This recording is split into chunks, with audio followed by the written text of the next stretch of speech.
Hi guys, it's Deborah from North of Somewhere Nomad. Welcome to my channel. I have been living in my new van for a whole week, 7 days. So I'm going to share with you in this video all about the challenges I've been facing, tons of adjustments, and also a really off the charts crazy situation that happened with my power system. It was scary and actually very dangerous, so I'm going to talk about that. I'm also going to share things that I'm doing about my window covers and storage and yeah, all of that stuff, guys. So if you're interested in hearing about my first week as a van lifer, then let's go.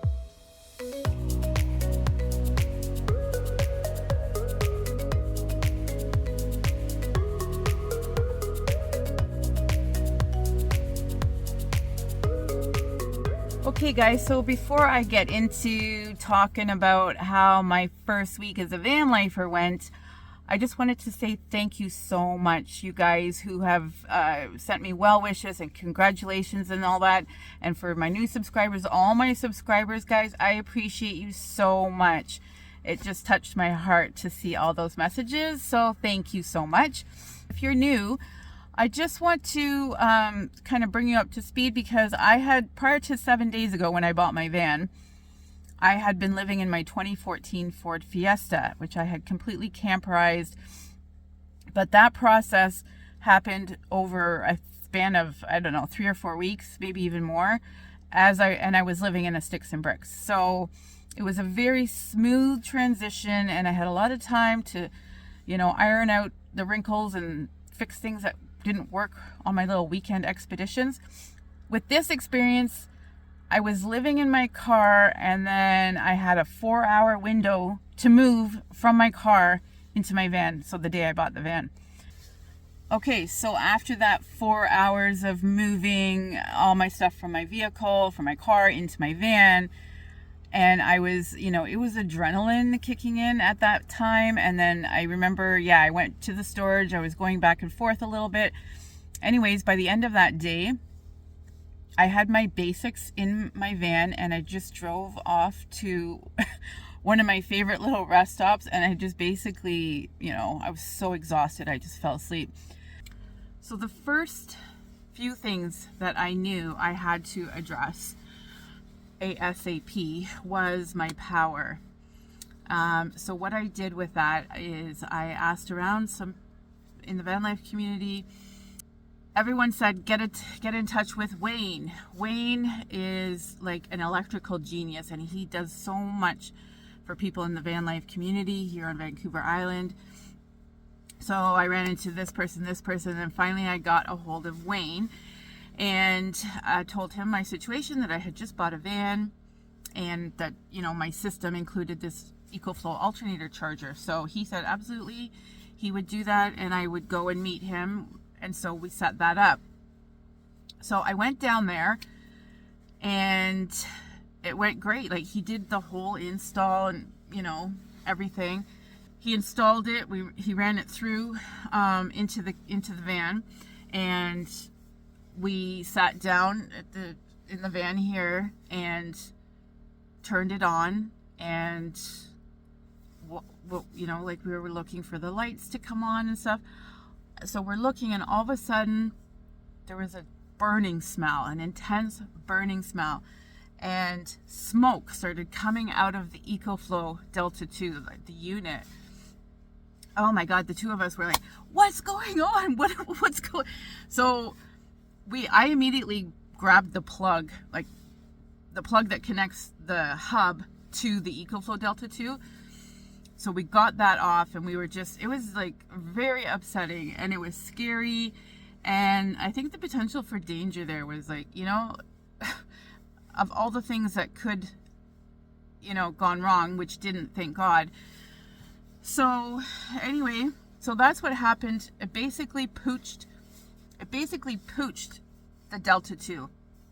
Smoke was coming out of the thing. So right away, Wayne is like, wow, what's going on? So he went back to the engine to double check all his attachments and everything. And everything he did was right. And then he started using his diagnostic tools to test, what was throwing out power and everything. So in that moment, he couldn't figure out what had caused that surge or whatever happened, actual burning of the Delta 2. Guys, it was so crazy. So right away, after, just watching Wayne do all these little diagnostic tests, I phoned ecoflow customer service, because also at that moment I was like, oh my God. It was one thing to not have the alternator charger connected to the ecoflow, because off that ecoflow Delta 2, that runs everything in my setup. So the realization that this thing had just been fried was like, oh my God.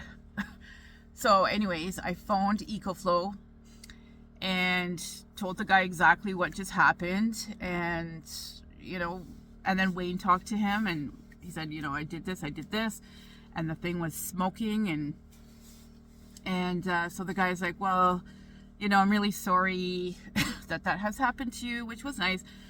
So I said, well, what do we do now? And he said, well, okay, you have to you're gonna send us the Delta 2 that you have, and then we're gonna have our engineers look at it, and then we'll determine what's gonna happen next, and then we'll either send you a new one. And so I accepted that in that moment, but no, it can't go down like that. So, first I talked to Wayne a bit about it, and then we went and hung out with Brent from Brent's Van Life. Super nice guy. Oh my God, he's so funny. Hanging out with those guys after this catastrophe type of situation, I was so grateful, because if I had been by myself, or I had to just leave, I would have been like, oh my God. So anyway, I had time to kind of process all that with these two guys who are super amazing. Brent from Brent's Van Life and Wayne from Wayne's Ambo Life. Thanks, guys, for just being there with me in that moment. So then I left. Well, actually, I had got an email from ecoflow immediately, and they asked for me to send them a video of because every time we push the on button on the Delta 2, it would show power, and then it would just say off. So they wanted to see a video of that. So Wayne and I shot a video. I had to compress the video to attach it to this email, and there was 3 or 4 other questions. They wanted me to, recount how things had gone. Anyway, so I sent that off, and then since that time, I'm just going to kind of give you, I'm sure there's going to be more chapters to this whole thing, but pretty much what I did was they sent me an email this morning saying, we're really sorry that this happened to you, and we're going to do everything we can to expedite getting you the shipping label so that you can ship this back to us, and then we can, and I was like, guys, no. And I said to the guy on the phone that I live in my vehicle, and this is how the Delta 2 is basically how I run everything in my little home. And he's like, oh, I'm sorry. So what I decided to do today is I wrote them another email and said, look, guys, I can't go through this long process that you have. I respect it, but it's not going to work for me. So send me the shipping label. I'll return the stuff to you guys, but I want a refund for my money, because I have to go buy something right away. All I have is my Jackery Explorer 500, and at this stage of the game, I have too many things that I rely on power for. I can do it, but it's just not gonna, I'm not even gonna contemplate that right now. And also, I just want to say a shout out to Brent again, because when I was over there hanging out with them, he offered to lend me his Blue Eddy 500. I don't know the exact name of it, but as a backup, because with the Jackery, it's the charge time, right? These things take forever to charge up. So thank you, Brent. So appreciate that. It's just nice. It's a peace of mind. I haven't had to even use the Blue Eddy yet. Okay, so that's the power. So I sent off that email today. I'm waiting to hear back. Also, Brent gave me a really good contact with Blue Eddy to reach out to them and just see, like, you know, what's going down. I also said to ecoflow, you know, I have promoted your product on my YouTube channel and have recommended your product to so many hundreds of people probably by now that, you know, step up, guys. You got to really step up here and do something. So anyways, that was today. And I just have to shelf that right now because nothing's going to change today and everything's running okay. Yeah, so that's where things stand with the power. Welcome to van life. Oh my God, it doesn't matter. These are the things that I used to think about back in the day when I would think, oh yeah, van lifers, they got to do all these things, you know, and now I'm living it. It's hard. Yeah, I'm exhausted. Okay, so window covers. What I ended up doing is I've been using the WeatherTech window covers that I had custom made for the Ford Fiesta, and they don't fit obviously, but some of them have an okay fit. Well, two of them have an okay fit, and that's all I've been using until today when I decided that, you know, I have 8 windows in the van, right? And they're fairly large. So you know, I've only been staying at rest stops. I won't stealth camp until I know for sure that I have like lots of privacy. So for today and tomorrow, it will be solidified. I will show you guys a little tour of the van. It's not gonna happen today, guys, because I'm so tired and everything is still a mess. And but it's gonna come as soon as I get some of these things organized a bit. I will definitely show you this preliminary setup that I have. So I had these black table covers, you know, when you go to a market and you have those big tables and they're like fitted for the table. So I had 2 of those. So I have those hanging over the 2 seats, you know, because the headrests are pretty high. So it's just draped over there and it's working. And there was 2 of them. So I think it's pretty much blacked out, but there's a tiny little area between the roof and the top of the headrest. But I'm staying at places where that's what other people are doing too. So it's not bad at all. And then what I'm going to do with the with these WeatherTech window covers is, now that I have that the covers up there, I'm going to take the windshield one and I'm going to add more to the one, like I'm just going to patch them together. And I feel like with the ones that I have, I'll be able to do these back windows like a good secure fit. That will be at least a good temporary thing. And then, so with my window covers, and I'm okay with power for now. So those are 2 good things. Trying to always see the silver lining, right? Oops. We always gotta look for the silver lining, right? And that's what I did with the WeatherTech. I was like, okay, I can do this. That's what I'm gonna do. I'm gonna repurpose these WeatherTech window covers. So that's what I'm gonna do tomorrow morning, because where I am right now, it's fine for not having like a totally blacked out windows. Then my bed. So what I did was I cut that piece that I had carved off in my car that had gone around the console. So I chopped that off because it was just obstructing the entryway into the van, because I really do utilize the side door to get in and out. So I cut that off and decided that when I do my build, which is going to happen very soon, I have to do my build because I need a flat surface. And just some of the things that have been tripping me up about making these decisions or following through with them is, when I make a decision to do this thing, there's like 4 other things that have to get done first to do that. For example, so with my bed platform, you know, there's only the carpets of the van, and underneath the carpets are all the stow and go seats, and I want those out so that when I do the build, it's going to be, you know, built around all these little storage compartments that I have, that I want to utilize. So then I thought, okay, I'm going to take the stow and go seats out. I went to the storage room or my storage unit, and it's a disaster. Because I was just flinging things. When I was doing that transition, things were just flying in and out. There was no order to anything.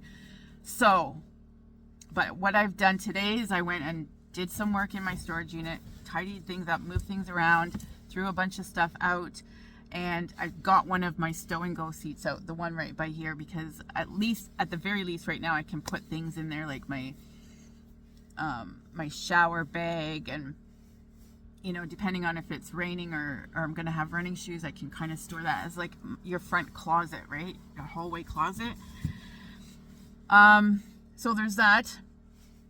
There's also this little area right here in front of me where I have my clothes and my toiletries, and then it goes down into and I've repurposed all the things that I was using in the car, those wood cubbies. They're just stacked differently. But everything is very precariously placed, and I'm, you know, try to drive really carefully. So it's very, very temporary, this setup. I just needed to have some form of organization, and I'm not really pulling that off that great, but it's better than nothing. And then there's the fridge, kitchen area, and it's just kind of there. So I'm not happy with that. So what I decided to do is, if you don't like something, change it, right? Sorry guys if it's getting dark and it's raining, so I'm running out of some natural light here. Yeah, so there's that. So those are the things that I've been dealing with in this first week. It's just been oh my goodness. And the thing with me is I like to start a project and see it like all the way through to completion, right? And I can't do that with this situation. I have to do little bits here, little bits there. So it's thrown me off my kind of way I navigate challenges and solving them. But I'm doing it.